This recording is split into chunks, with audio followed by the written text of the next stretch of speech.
train on the job and earn money, a living wage while you're training. There's going to be concrete placement classes, flagging classes, scaffold building classes, rigging classes, grade checking classes, forklift classes.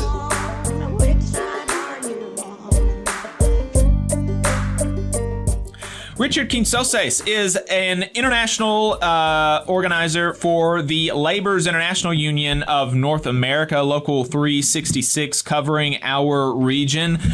Richard, it's been a while since I've been talking to you, trying to get you on the talking about getting you on the show. Appreciate you making the time this morning. Thanks for hanging out with us.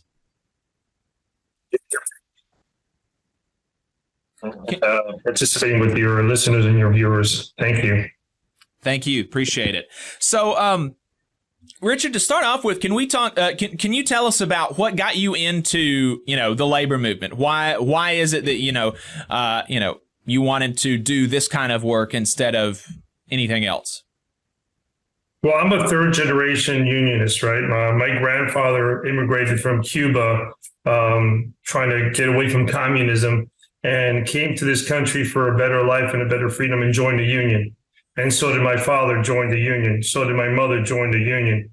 And I followed in their footsteps, and from the strike lines in New York City to what I do now. I joined building trades. I enjoyed in an aspect of my life when the economy was not doing well. I joined the union, and I joined the laborers union, and it taught me a trade, and through an apprenticeship program that built a career for myself that actually is now in its forefront right here as an organizer with the same organization. And what made you want to come off of the job site to become a staff organizer for the union and visit a lot of job sites? So, Jacob, it's a funny story that you had. It's a really funny story. Thanks for the question. It's came back to LiUNA right after I was doing a mass concrete pouring job. I was asked to do a 10-day organizing class, and I thought it was a vacation trip. I had planned the pool, the bar, and all that. And when I got a reality check that it was a really intense organizing class on stuff that I had no knowledge of as a worker. And when I saw workers out there making $7, $8, $9, $10 an hour doing the same thing that I was doing under my union contract, it kind of pissed me off and kind of activated me, right, to an activist. So I believe it's more of servicing our members and servicing our communities and servicing the workers and building a future workforce is what I love to do.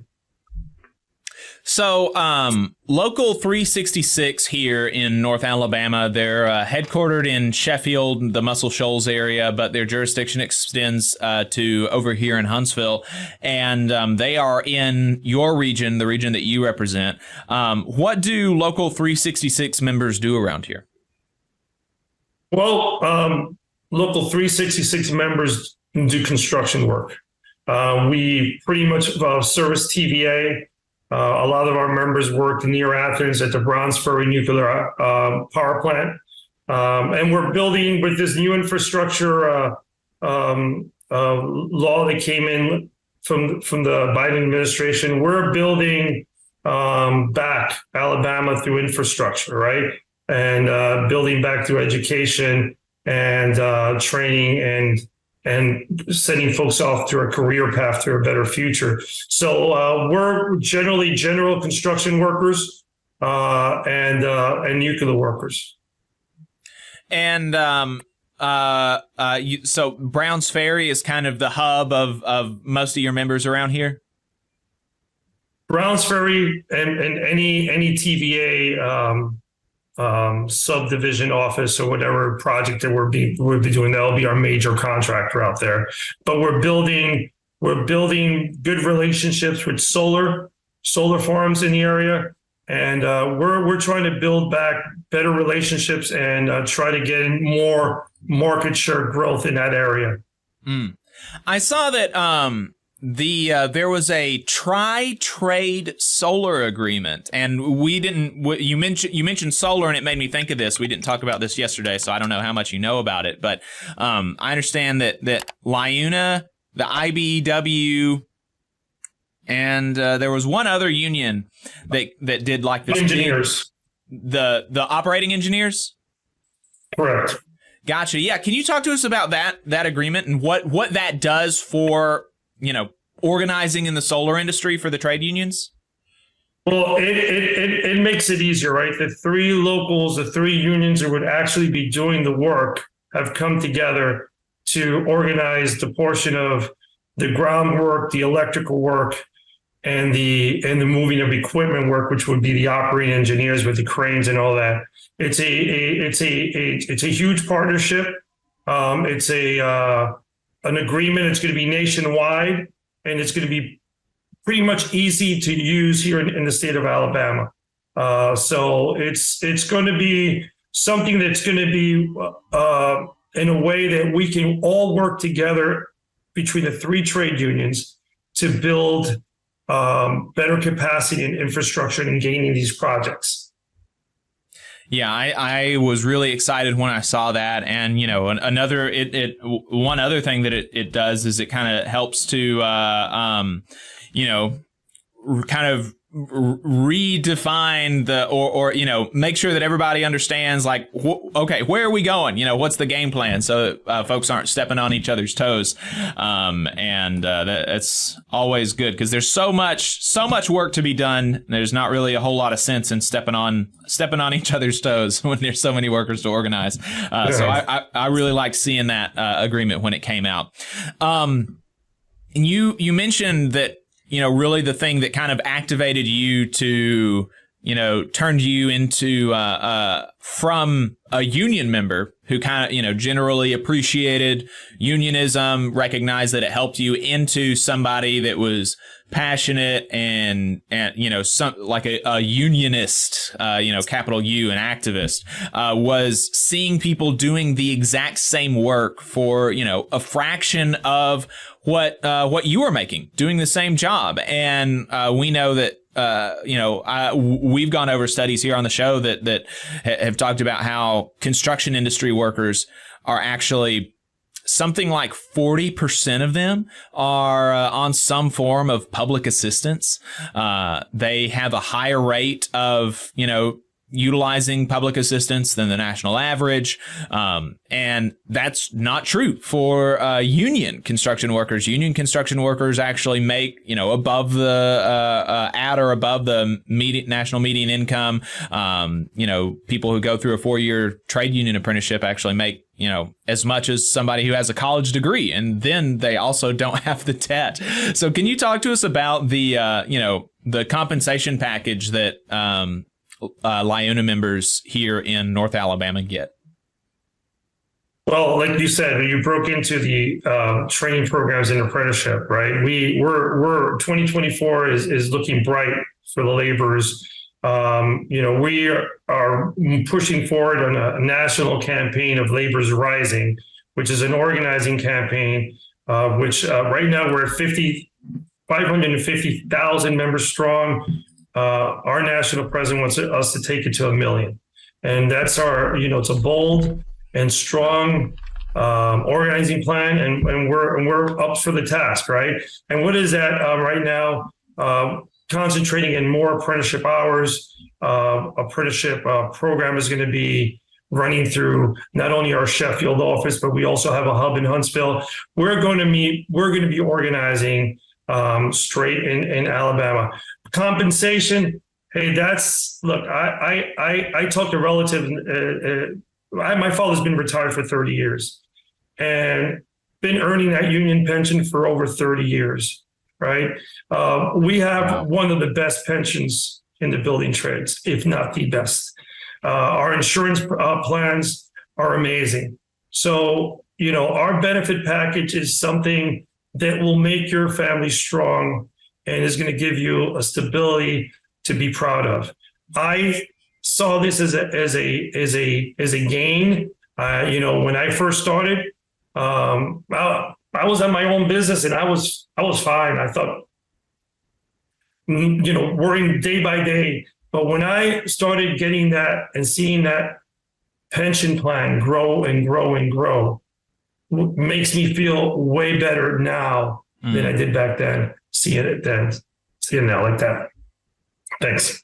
Hey, 5 seconds. Just wanted to say that this is only possible because of our donors. If you want to see more of this, then consider donating yourself at tvlr.fm/donate. Yeah. What is the hourly wage? The scale for folks here in North Alabama. I'm not sure if you know exactly the because you got a lot of locals in your jurisdiction, so I don't know. Yeah, but maybe something like a ballpark. Yeah, between $17 to $21 an hour is our ballpark. Depending, nuclear workers make a little bit more. And the pension is really, that's really something that's kind of like really outside of the norm for jobs today. Most jobs, you're gonna if you get any kind of retirement at all, any kind of retirement plan, it's going to be a 401k. Can you talk to us about the difference between a pension and a 401k, and why what you really want is the pension? Yeah. So you're the employer is putting money into your pension plan. So you're putting money into your pension. So it's built on multiple people, putting money into this bank. This bank is not going to go anywhere, right? 401k is a savings account, right? It's pretty much money that you can put in from some employers might match, some employers might not match, right? A 401k is nothing like a pension plan. A pension plan is something that you can be very reliable on at the moment of retirement. So that's pretty much what it's defined benefit versus defined contribution is really the easiest way to think about it. And it's you don't want to have to be close to retirement and then something like 2008 happen again and you have to put retirement off for a few years. It's really the 401k is really one of the biggest scams that's been sold to the American people. But you mentioned that training and building out your apprenticeship program is something that that the laborers are going to be doing not only here in Huntsville and North Alabama, but nationwide. I mean, I had no idea about that. The goal to take your membership from 550,000 to 1 million. I mean, that is that's huge. That would not only be good for the laborers, but for all of the labor movement. We talk so much on the show about how a rising tide lifts all boats. And if y'all can do something like double your membership, that's going to be great, and it's going to require a lot of work. And a big part of that work, you said, is going to be building out your apprenticeship program. What does that look like? I'm a senior in high school, let's say, and I come to you, I sign up, I get accepted into the apprenticeship program. Okay, what's next? Well, look, first step is to go to our website, LiUNALocal366.com, or call our local at 256-383-2466 just to get the ball rolling, right? Once a person applies and gets into our training program, what is that going to look like? Well, you're going to be doing hours in the classroom and you're going to be doing hours at the workplace, right? It's a classroom and train on the job and earn money while you're training program, right? So you're going to be earning not the same scale as a journeyman, but you'll be earning a living wage that's going to take you up to that scale, right? As you're going through your training. And there's going to be concrete placement classes, flagging classes, scaffold building classes, rigging classes, grade checking classes, forklift classes. We just gave a fence class recently on a general construction class. So we're upping our training classes for Alabama. And why is that? The plan is to build back Alabama with infrastructure strong. and build it back with a trained workforce, with workforce development and education. Our average construction worker right now, averaging in his mid 50s right now. So how long is that going to last? So we need to up that training and make folks understand that, hey, look, college is not it for everybody. Right. This is a pathway for no loans, no student loans. And this is a pathway to a free education with a career path to a career that you will be proud of. And it opens a lot of doors for you. Look, I was a concrete worker, and now I'm a regional organizer. I work for my union. I work for the people that gave me the opportunity to start with, right? So there's opportunities for everybody that puts that foot in the door and continues moving it forward. You talked about earlier, how important the health insurance and the pension plan is. Does that start as an apprentice? Yes. You're from the moment that you start working on the job, you're working your hours in, right? And once you start accumulating your hours and you have the hours that local requires for your insurance and your pension to kick in, then all of a sudden everybody has it. Right now, the only training facility that Local 366 has is in Muscle Shoals, but like you said, you're wanting to build out the training capacity for Huntsville, and your training center that's going to be at your local hall that you have right now in Huntsville. No, we have a training facility also next in Sheffield, right? In Huntsville, right. It'll be within our local office, correct? In our local Huntsville office, yes. Gotcha. And for those who don't know, the LiUNA Local 366 office in Huntsville is right across from Stovehouse. So very, very centrally located. Once they get that training facility up and running, that's going to be very convenient for area students. So definitely keep that in mind. Okay, so the apprenticeship program, that's a big part of the campaign to build a membership and build market share for the laborers union. But that's not the only way that that's not the only thing that y'all are going to be doing. Y'all are also wanting to recruit journeymen. And you're interested in bringing journeymen onto, into the local through your union contractors, getting them to leave their non-union job and come on, and start working for a union contractor, or even potentially organizing a non-union contractor. Talk to us about if I'm a journeyman and I want to join Local 366. What steps do I need to take for both of those two pathways? So look, and thanks for asking me that question. We're greater in numbers, right?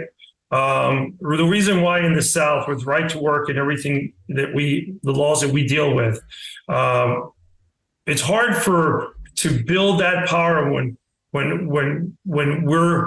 don't have the strength and numbers of members, right? And that's where we're trying to grow in Alabama. A journeyman, if you have the experience and you've been doing construction work, there's a home for you here at Local 366. We're looking for experienced workers that want to earn more money, want to earn that pension, want to earn proper health insurance. And it's as easy as the apprentices coming in, right? LiUNALocal366.com. Go to that website. Call the local at 256-383-2466. Reach out to me, Richard, one of the organizers on the ground. And hey, it's as easy as that phone call to come in. Show us the whatever certifications you may have, whatever OSHA training you have, and then whatever you don't have in training, we'll give it to you. Pretty simple, sounds to me. Richard Quincoses, regional organizer for the Laborers International Union of North America. Is there anything else that you want to make sure that our audience, you want to leave our audience with before we let you go? Sure. No, and thank you again for having me here on your station. I just wanted to say, look, unions are important, especially in Alabama, especially in the construction industry. We need to, all that fake information out there about labor unions, and labor unions are out for working people to defend your salaries, your wages, and your pension plans and your insurance. All we're worried about is for a better future for your family. I'm a living example of this. My family is a living example of this through my grandfather, father, mother, and myself. And just give it an opportunity, give it a shot. If you're a journeyman that have no knowledge of labor unions, come call me, visit me, and we'll have that discussion. And join our family into a career that you will not regret of following through. Thank you. All right. Richard, appreciate your time. Thanks so much, Richard. Appreciate you. You just saw a clip from the Valley Labor Report. We are live every Saturday morning from 9:30 a.m. till 12:30 p.m. And we pride ourselves on keeping all of our content free to everybody so that we can talk to as many working folks as possible. If you support the work that we're doing, you think that it's important, you think that it's good, then consider making a monthly contribution to the project, and you can do that on our website, tvlr.fm.